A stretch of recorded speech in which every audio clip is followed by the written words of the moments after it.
10 മണിയായാലോ? നീ എന്താ സർക്കാർ ഉദ്യോഗസ്ഥനെ? കേട്ടോ, സർക്കാർ ഉദ്യോഗസ്ഥർക്ക് മാത്രമല്ല വൈകി വരുന്നത്, ഞങ്ങൾക്ക് പറയാ. ഞാനേ കൂലിപ്പണിക്കല്ല വരുന്നത്, കരാറ് പണിയാണ്. അപ്പൊ ഇത്ര സമയം മുതൽ ഇത്ര സമയം വരെ പണിയാന്നുള്ള രീതി എനിക്കില്ല. എന്റെ ഇഷ്ടത്തിനാണ് ഞാൻ പണിയണത്.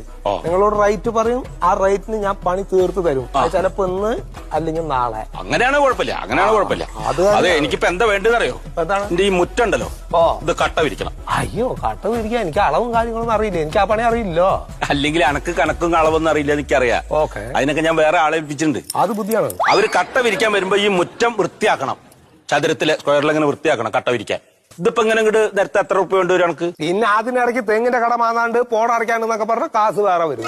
അതൊന്നും വേണ്ട, നീ മുറ്റം മാത്രം വൃത്തിയാക്കി തന്നാ മതി. അതിന് എത്ര വരും?